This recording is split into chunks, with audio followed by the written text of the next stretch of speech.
Success जीवन JCC के channel में आप सभी का फिर से पुनः स्वागत है। जैसा कि हम लोग का जो फिजिक्स का सीरीज चल रहा है उसमें हम लोग जितने भी 5 नंबर का महत्वपूर्ण प्रश्न हो सकते हैं परीक्षा के दृष्टिकोण से, उन सभी चीज़ों का डिस्कशन चल रहा है। उसी में आज एक और टॉपिक लेकर के आप लोग के सामने प्रस्तुत हुए हैं और वो टॉपिक भी है जो एग्जाम के दृष्टि से काफ़ी VVI है। ये बिहार बोर्ड का जो है बोल सकते हो कि हॉट टॉपिक है।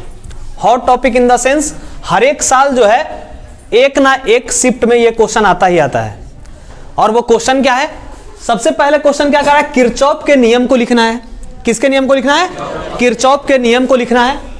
इसके बाद उस नियम को समझाना है कि किरचॉफ जो है वो कितना नियम दिया था, वो नियम कौन कौन सा था, उसको पहले क्या करना है? समझाना है। ठीक है। और साथ ही साथ इसका उपयोग करके, मतलब किरचॉफ के नियम का उपयोग करके, किसका उपयोग करके? किरचॉफ के नियम का उपयोग करके व्हीटस्टोन सेतु को संतुलन का जो शर्त होता है, संतुलन का क्या होता है? शर्त। मतलब कब जो है व्हीटस्टोन सेतु जो है वो संतुलन की अवस्था में कही जाएगी। किस अवस्था में कही जाएगी? संतुलन की अवस्था में व्हीटस्टोन सेतु कब कहा जाएगा, उस शर्त को दिखाना है। किसके सहारे दिखाना है? तो किरचॉफ के नियम के सहारे। किरचॉफ के नियम के, यहां से देखो एग्जाम में 2 नंबर के क्वेश्चन में यह भी आता है कि किरचॉफ के नियम को लिखे, किरचॉफ के नियम को लिखे। ठीक है, वहां 2 नंबर के क्वेश्चन भी आता है और यहां 2-3 चीज मिला करके उसको बना दिया है 5 नंबर का क्वेश्चन। ठीक है, तो सबसे पहले हम लोग चलते हैं, अब धीरे धीरे शुरू करते हैं। करा क्या? किरचॉफ के नियम को लिखे। तो किरचॉफ जो था वो 2 नियम दिया था। क्या, कितना नियम दिया था? एक नियम दिया था वो धारा को पता करने के लिए, और एक नियम जो दिया था वो विभवांतर को पता करने के लिए। कितना नियम दिया था? 2 नियम। एक किरचॉफ दिया था धारा को पता करने के लिए और एक दिया था किसको? विभवांतर को पता करने के लिए। ठीक है, तो वही लिखा हुआ है कि विद्युत परिपथ में धारा एवं विभवांतर, धारा एवं विभवांतर को ज्ञात करने के लिए किरचॉफ ने 2 नियम दिए। कितना नियम दिया? 2 नियम दिया। जो पहला नियम हुआ उस पहला नियम को हम लोग 2 नाम से पुकारते हैं। कितना नाम से? या तो उसको तुम धारा का नियम बोल दो और या तो तुम उसको क्या बोल दो? संधि का नियम। धारा का नियम या फिर संधि का नियम, दोनों में से कुछ भी बोल सकते हो उसको। ठीक है, तो धारा का नियम या फिर संधि का नियम कहने का मतलब क्या हुआ? नाम से पकड़ना है संधि। संधि मतलब क्या हुआ? जहां पर 2-3 जगह से आकर के और एक जगह क्या कर रहा हो? मिल रहा हो। ठीक है, मतलब 2-3 अलग अलग आकर के और एक जगह क्या करे? मिले, उस बिंदु को हम लोग क्या बोलते हैं? संधि। ठीक है, तो वही कह रहा है क्या कि प्रथम नियम को बोलते हैं संधि का नियम या फिर धारा का नियम। तो किरचॉफ ये बताया कि अगर कोई संधि है, अगर कोई क्या है? संधि है, तो उस जगह पे जो बीजीय योग होगा, क्या होगा? बीजीय, किसका बीजीय योग? धारा का। किसका बीजीय योग? धारा का जो बीजीय योग होगा वो कितना होगा? 0 होगा। धारा का बीजीय योग क्या होगा? मतलब किसी भी बिंदु पर, मतलब जहां पे मिल रहा है, ये बिंदु किस पर मिल रहा है? O पर। कहां पर मिल रहा है? तो यहां पर जो धारा का बीजीय योग, धारा का बीजीय, धारा को सूचित किस करते हैं? I से। क्या करते हैं? और योग को सूचित करते हैं क्या? सिग्मा से। क्या करते हैं? मतलब सिग्मा I का जो मान होना चाहिए वो कितना होना चाहिए? 0। सिग्मा I का मान कितना? 0। कहां पे? कहां पे? संधि पे।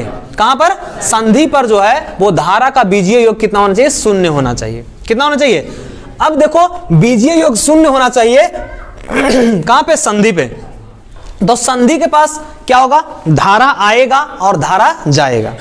2 चीज होगा, धारा आएगा और धारा जाएगा। मतलब वहां धारा प्रवेश करेगा और धारा क्या होगा? निकलेगा। तो उन्होंने बताया कि जो धारा प्रवेश करेगा उसको हम लोग धनात्मक लेते हैं और जो धारा निकलता है उसको हम लोग क्या लेते हैं? ऋणात्मक लेते हैं। लेते हैं कि नहीं? तो बहुत सारा धारा आने वाला भी है और बहुत सारा धारा क्या करने वाला है? जाने वाला भी है। तो ये जो I है, I जो है 2 भाग में टूट जाएगा। कितना भाग में टूट जाएगा?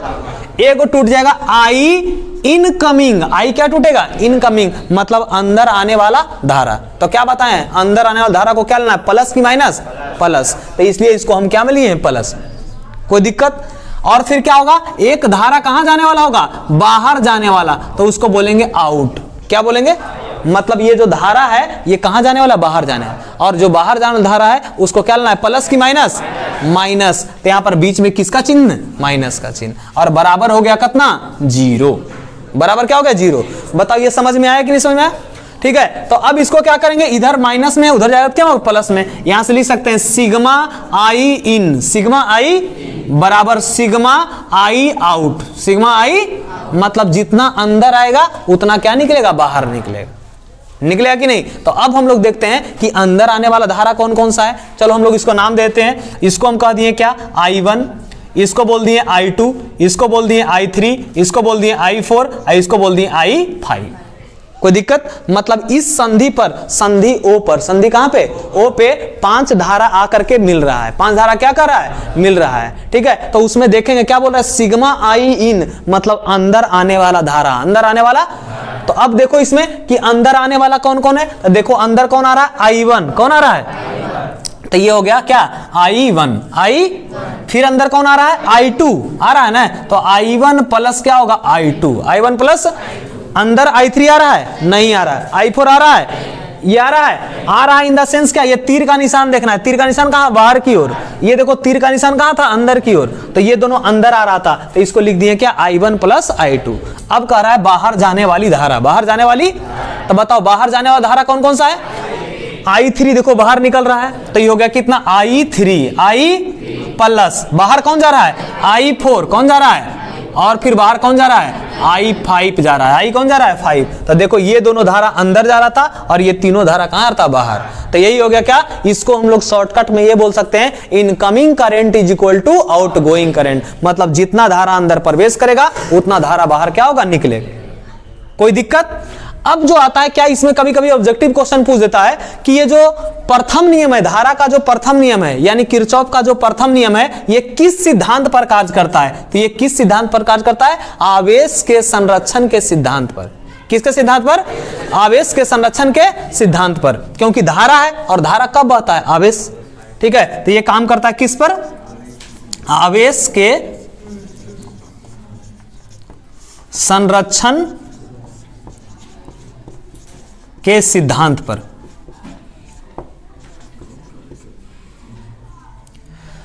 कोई दिक्कत इसमें?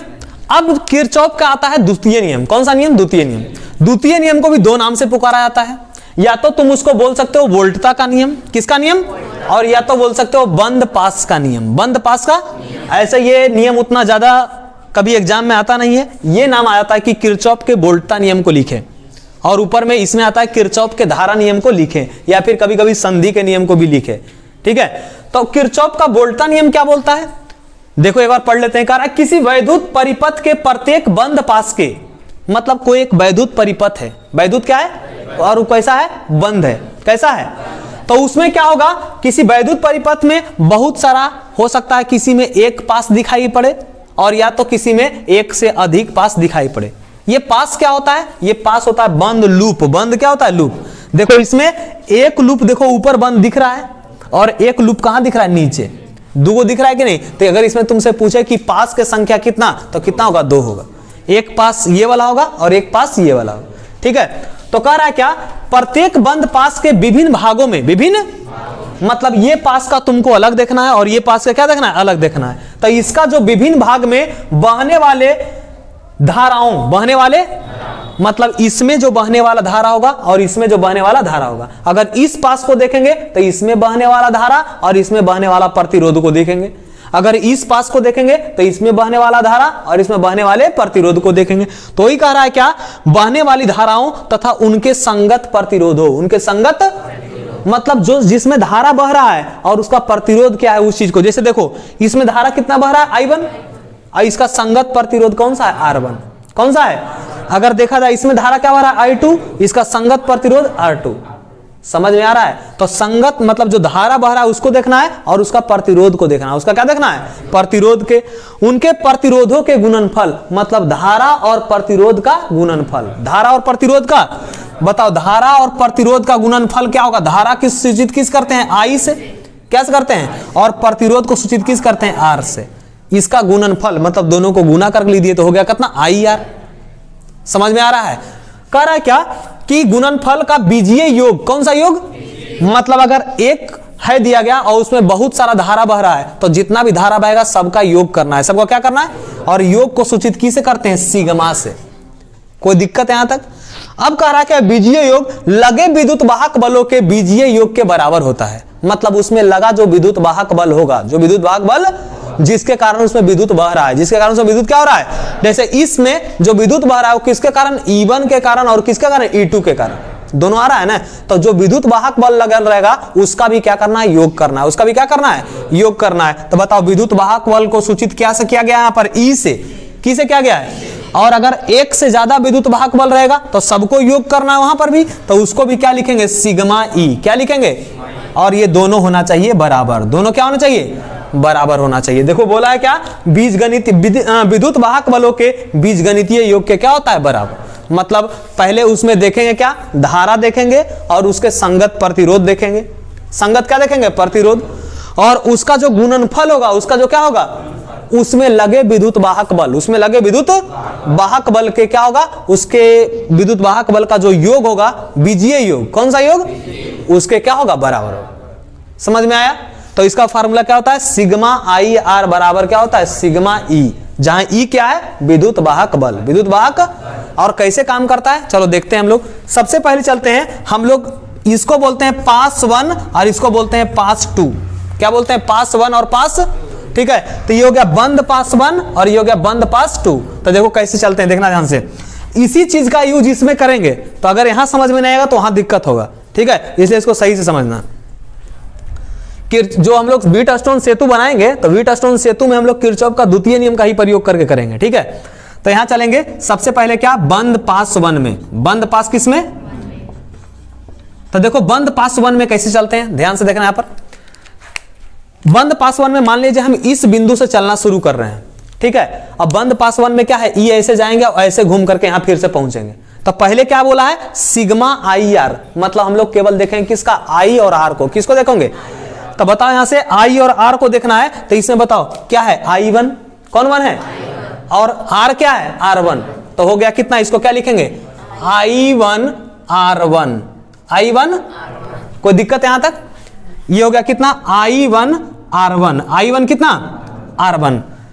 पहले क्या लिखना है, I और R, क्या लिखना है, तो देखो I और R हो गया, दिख रहा है, ये आ गया ई को तो उस साइड लिखेंगे ना, अभी इसको नहीं लिखेंगे, ठीक है। आगे देखो फिर यहां से घूमते आएंगे, ये I1 तो लिखा हुआ है, फिर घूमते आएंगे इधर आएंगे, तो ये तो देखो क्या है, E2 है, तभी इसको नहीं लिखेंगे। अब देखो ये क्या है, R2, ये क्या है, और इसमें धारा क्या भरा, I2। लेकिन एक बात ध्यान देना है, I2 है और R2 है, लेकिन हम जा रहे हैं क्या, इधर से घूमते हुए ऐसे इधर जा रहे हैं ना, तो इसका दिशा इधर होना चाहिए, लेकिन आ रहा है उधर से ही आ रहा है, तो दिशा उल्टा हुआ कि नहीं। तो दिशा अगर उल्टा होगा तो लेंगे माइनस, क्या लेंगे, और लिखेंगे क्या, I2 R2, कौन 2, I2 R2, I2 क्या, R2, और फिर से यहां से घूमते हुए फिर से हम यहां पहुंच गए। तो अब इसमें कोई धारा और कोई प्रतिरोध है नहीं है, ये हो गया बराबर, क्या हो गया। अब लिखेंगे विद्युत वाहक बल को, कौन बल को, तो कहां शुरू किए थे, यहां से, तो देखो यहां से चल रहे हैं, क्या है, छोटा से जा रहे हैं बड़ा में, मतलब निगेटिव से जा रहे हैं पॉजिटिव में, तो निगेटिव से पॉजिटिव में जाएंगे तो प्लस में लेंगे, की मिलेंगे। तो बताओ इसको क्या लिखेंगे, E1, क्या लिखेंगे, क्या लिखेंगे, E1। और फिर देखो यहां से, और यहां देखो क्या कर रहे हैं, पॉजिटिव से निगेटिव में जा रहे हैं, दिख रहा है कि नहीं। इधर जो बड़ा वाला तो उसको प्लस कहते हैं, इधर क्या कहते हैं, माइनस। तो देखो इधर से आ रहे थे तो छोटा से बड़ा जा रहे थे तो उसको प्लस में लिए, और जब इधर से क्या है, बड़ा से छोटा, मतलब प्लस से क्या जा रहा है, माइनस। तो अब उसको E1 E2 नहीं लिखेंगे, क्या लिखेंगे, माइनस E2 लिखेंगे। तो इस प्रकार से हम लोग किरचॉफ के द्वितीय नियम का प्रयोग करके लिखते हैं। समझ में आया कि नहीं समझ में आया। अगर थोड़ा समझ में आया होगा तो अब बंद पास 2 में चलते हैं, किस में चलते हैं, वहां से और ज्यादा समझ में आ जाएगा। बंद पास 2 में चल रहे हैं, ठीक है। बंद पास किस में चल रहे हैं, 2 वाले में चल रहे हैं। तो बंद पास 2 में चलेंगे, तो बंद पास 2 क्या है, यही वाला बंधन है, तो इसमें चलेंगे। मान लिया इस बिंदु से हम चलना शुरू कर रहे हैं, तो पहले किसको देखना है, धारा और प्रतिरोध, धारा और, बताओ इसमें धारा क्या है, I2, कौन सा है, प्रतिरोध क्या है, तो क्या लिखेंगे, बोलो, I2 R2, I2। बताओ यहां से पहुंचे, इसको भी देखना है, नहीं देखना है, यहां से पहुंच गए जा रहे हैं, और यहां से फिर कौन आ गया, I3, कौन है, I3, और क्या है, R3, I3, और बताओ इसको प्लस में लेंगे माइनस में, प्लस में, क्यों, क्योंकि देखो इधर से आ रहे हैं और इसका दिशा भी देखो यही साइड है कि नहीं, उल्टा दिशा में नहीं है, तो प्लस कितना होगा, I3 R3, और फिर से यहां से घूमते घूमते फिर यहां पहुंच गए। अब कुछ बचा नहीं, बचा, एक तरफ का काम हो गया। अब इधर ई को देखेंगे, विद्युत वाहक बल को, कौन बल को, तो बताओ इसमें विद्युत वाहक बल यहां चल रहे थे, तो बताओ विद्युत वाहक बल क्या हो रहा है, निगेटिव से पॉजिटिव में जा रहे हैं, तो प्लस में कि माइनस में, प्लस में, और वो कौन सा है E2, कौन सा है, बाकी और कोई विद्युत भाग बल लगा हुआ नहीं है, तो हो गया क्या E2। यही होता है किरचॉफ का वोल्टा नियम, उसका किस प्रकार से यूज करते हैं समझ में आया। और ये किस सिद्धांत पर कार्य करता है, ये काम करता है ऊर्जा संरक्षण के सिद्धांत पर। कौन सिद्धांत पर, ये काम करता है ऊर्जा संरक्षण के सिद्धांत पर।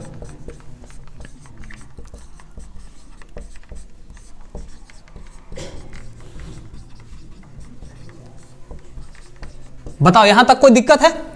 अब हम लोग चलते हैं, बस ये अगर तुमको समझ में आ गया होगा अच्छा से, तो ये बिल्कुल कहीं पर इसमें दिक्कत नहीं होगा, ठीक है। अब हम लोग चलते हैं व्हीटस्टोन सेतु में। किस में चलते हैं, व्हीटस्टोन सेतु क्या है, कह रहा है व्हीटस्टोन सेतु कह रहा है क्या, रचना इसका पहले देखेंगे कि व्हीटस्टोन सेतु का रचना कैसे किया जाता है।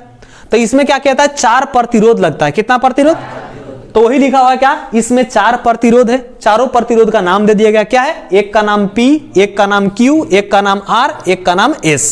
मतलब 4 प्रतिरोध है, एक P है, एक Q है, एक R है और एक S है, ठीक है। और वो किस रूप में है, एक चतुर्भुज के रूप में जुड़ा हुआ है। किस रूप में है, और उस चतुर्भुज का नाम क्या है, ABCD। क्या नाम है, देखो ABCD। पहले ये चतुर्भुज देखना, धीरे धीरे करके देखना, तब अभी पूरा फिगर को एक बार मत देखना, ठीक है।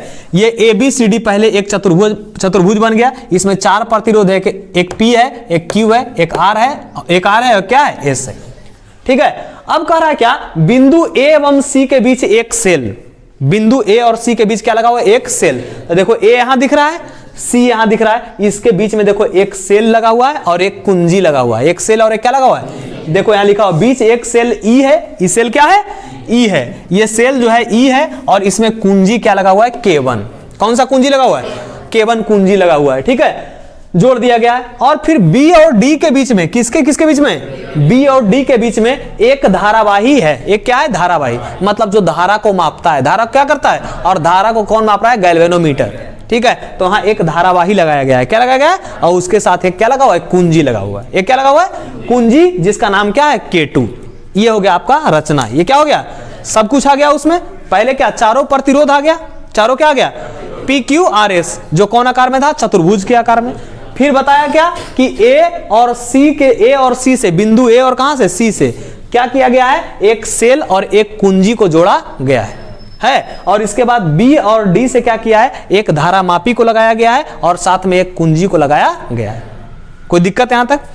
अब आता है क्या कि ये किस सिद्धांत पर कार्य करता है, किस सिद्धांत पर कार्य, रचना तो हो गया। अब हम लोग चलते हैं सिद्धांत। क्या चलते हैं कि व्हीटस्टोन सेतु जो है किस सिद्धांत पर कार्य, तो ये इस सिद्धांत पर कार्य करता है कि देखो इसमें इस प्रकार से प्रतिरोध को लगाते हैं, प्रतिरोध को इस प्रकार से लगाया जाता है ताकि जब इसमें धारा बहे, जब इसमें क्या हो, धारा बहे, जब इसमें धारा बहे, तो ये जो तुम्हारा दिख रहा है कौन सा, गैल्वेनोमीटर, क्या दिख रहा है, गैल्वेनोमीटर, इसमें धारा ना बहे, इसमें धारा ना बहे। मतलब अगर इस परिपथ में धारा बह रहा है और इसमें धारा नहीं बह रहा है, ये जो हिस्सा दिख रहा है इसमें धारा नहीं बह रहा है, अगर इसमें धारा नहीं बहेगा तब बोलेंगे ये संतुलन की अवस्था में है। कौन अवस्था में है, आया समझ में, कौन सी अवस्था में है, संतुलन की अवस्था में। अगर जब इसमें पूरा में धारा बहे परिपथ में, लेकिन इस जो है ये वाला हिस्सा इसमें धारा नहीं बहे, तो उसको बोलते हैं कौन अवस्था, संतुलन की अवस्था। तो देखो वही लिखा हुआ है, प्रतिरोध को इस प्रकार व्यवस्थित करते हैं, मतलब प्रतिरोध को इस प्रकार से लगाते हैं, प्रतिरोध को इस प्रकार से कि परिपथ में धारा प्रवाहित करने पर, मतलब जब परिपथ में हम धारा दे, परिपथ में हम धारा, तो परिपथ में प्रवाहित करने पर धारा मापी में कोई विक्षेप उत्पन्न ना हो। मतलब ये जो धारा मापी लगा हुआ है इसमें कोई धारा में विक्षेप उत्पन्न ना हो, मतलब इसका सुई हिले डुले नहीं। अगर सुई नहीं हिले डुलेगा तब क्या समझेंगे, इसमें जो धारा है वो धारा क्या हो रहा है, नहीं बह रहा है, लेकिन पूरा प्रतिरोध में धारा बहेगा, ठीक है। तो इसे संतुलन की अवस्था कहते हैं। तो ये जो अवस्था हो गया, इस अवस्था को हम लोग क्या बोलते हैं, संतुलन की अवस्था। मतलब संतुलन की अवस्था कब बोलेंगे, जब पूरे प्रवाही, इसमें पूरा धारा बहेगा इस परिपथ में, लेकिन ये जो बीच वाला हिस्सा है, जो गैल्वेनोमीटर वाला हिस्सा है, इस हिस्सा में धारा नहीं बहेगा। अगर उस हिस्सा में धारा नहीं बहता है तो बोलेंगे ये कौन सी अवस्था में है, संतुलन की अवस्था में। और संतुलन की अवस्था में होने के लिए जो शर्त होना चाहिए वो क्या होना चाहिए, P/Q, P/ और बराबर कितना होना चाहिए, R/S। इसका सबसे शॉर्टकट याद करने का तरीका क्या है, तिरछे तिरछे गुना, तिरछे तिरछे मतलब P गुने S, P गुने S जो होना चाहिए वो बराबर होना चाहिए किससे, Q इंटू R का। Q इंटू, तो कैसे लिखेंगे, P लिखेंगे यहाँ पे और गुना में कब आएगा, जब इसको इस साइड में लिखेंगे तो हो गया कितना, P बटा S। देखो P बटा S, देखो ये लिखा है P है यहाँ और ये क्या है S है, और ये देखो क्या है R है और ये कितना है Q है। कोई दिक्कत है यहाँ तक। अब हमको इसी चीज को क्या करना है, देखो क्या बोला था, आवश्यक शर्त को सिद्ध करें, आवश्यक शर्त को। तो ये तो पता हो गया कि ये इसका शर्त होना जरूरी है, शर्त होना क्या है, लेकिन हम लोग को अब उसको क्या करना है, सिद्ध करना है। तब फिर से देखो वहां पे दो पास बन रहा है, कितना पास बन रहा है, दो पास बन रहा है। कौन कौन सा पास बन रहा है, देखो तो यहां ध्यान से, एक पास बन रहा है A B D A B, अरे बन रहा है कि नहीं, और एक पास और कौन बन रहा है, बी सी डी बी, बन रहा है कि नहीं। तो चलते हैं पहले हम लोग किस में, ए बी डी ए में चलते हैं, किस में चलते हैं, ए बी डी ए में। किस में चल रहे हैं, समझ में आ रहा है ए बी डी ए कौन सा है, देखो ए बी डी ए, ठीक है। तो चल रहे हैं क्या, ए बी डी ए में, ए बी डी ए में। तो ए बी डी ए में चल रहे हैं, तो देखो यहां से मान लिया हम ए से चलना शुरू कर रहे हैं, कहां चलना शुरू कर रहे हैं, तो ए से चलेंगे तो पहले कौन मिलेगा, I1। कैसे किए थे, धारा और किसको गुना किए थे, प्रतिरोध को, धारा और किसको, बताओ धारा क्या है I1, प्रतिरोध क्या है P, तो क्या हो गया, इसको क्या लिखेंगे I1P, क्या लिखेंगे, लिखेंगे कि नहीं, इसको लिखेंगे I1P, I1। बताओ यहां से पहुंच गए B पे, इसमें कोई धारा बह रहा है, नहीं बह रहा है, तो इसको कोई लिखने का जरूरत नहीं। फिर चलेंगे इधर, चलेंगे ना, तो जब इधर चलेंगे तो देखो है क्या I2 और क्या है R, I2, लेकिन इसका दिशा ऐसे जाना चाहिए ना, लेकिन आ रहे हैं नीचे, उल्टा दिशा हो गया। तो प्लस की माइनस, माइनस, यानी लिखेंगे माइनस I2R, I2। बताओ इस तरफ वाला काम हो गया हम लोग का कि नहीं, हो गया ना। और विद्युत वाहक बल, कौन बल, बताओ इसमें कोई विद्युत वाहक बल लगा हुआ है, नहीं लगा हुआ है, यानी कितना होगा, 0। उस हिस्सा में लगा हुआ कोई नहीं है, तो बराबर कितना होगा, 0। इसको ऐसे लिख सकते हैं, देखो तो I1P और बराबर इधर क्या है, I2R, माइनस में उधर गया क्या होगा, प्लस में, यानी I2 कितना हो गया, R। इसको हम लोग समीकरण क्या कर दिए, फर्स्ट। कोई परेशानी, हम लोग इसमें चल गए। अब चलते हैं ये वाला में, इसका नाम क्या है, B C D B, B C, चलते हैं बी सी डी बी में, बी सी। तब बताओ बी सी डी में हम लोग शुरू कहां से कर रहे हैं, हम लोग शुरू कर लेते हैं कहां से, बी से चलना, कहां से, तो बताओ इसमें धारा क्या बह रहा है, I1, क्या बह रहा है, I1 और कौन है, Q, I1। तो हो जाएगा क्या, क्या लिखेंगे इसको, I1Q, I1 लिखेंगे कि नहीं, I1Q। और फिर पहुंच गए कहां पे, C पर। फिर आना है हमको कहां, नीचे, कहां आना है, लेकिन है क्या, I2S, I2 प्लस में कि माइनस में, माइनस में, किस में, तो यहां हो जाएगा माइनस I2S, माइनस I2। अब देखो इसमें तो धारा बह ही नहीं रहा है, तो ये हो गया खत्म, ठीक है, 0 हो गया इसका। अब बताओ इसमें भी कोई लगा हुआ है विद्युत वाहक बल, नहीं लगा हुआ है, यानी बराबर कितना हो गया, 0। बराबर कितना, यहां से लिखेंगे I1Q, I1, और इधर बराबर जाएगा तो क्या हो जाएगा, I2S। ये हो गया तुम्हारा समीकरण। अब दोनों समीकरण को हम क्या करते हैं, भाग देते हैं, क्या करते हैं, तो लिखेंगे क्या, समीकरण फर्स्ट डिवाइडेड बाई समीकरण सेकेंड। तो एक तरफ वाला को एक साइड भाग देंगे और दूसरा साइड वाला को दूसरी तरफ भाग देंगे। तो इस साइड में क्या क्या है, देखो तो I1P है, क्या है, और कौन है, I1Q, I1Q है। और उस साइड में क्या है, देखो तो I2R, क्या है, I2R, और फिर क्या है, I2S, I2। बताओ I2 से I2, I1 से I1, आ गया क्या, P बटा Q, P बटा, और बराबर कितना आ गया, R बटा S, R बटा। देखो यही चीज हम लोग को सिद्ध करना था कि नहीं, कहीं पर कोई दिक्कत इसमें समझ में आ गया। तो चलो, अगर आपको वीडियो पसंद आया होगा तो वीडियो को लाइक कीजिएगा, चैनल को सब्सक्राइब कीजिएगा और ज्यादा से ज्यादा लोगों के साथ शेयर कीजिएगा। और फिर से अगले वीडियो में फिर से मिलते हैं आपके साथ। That's it.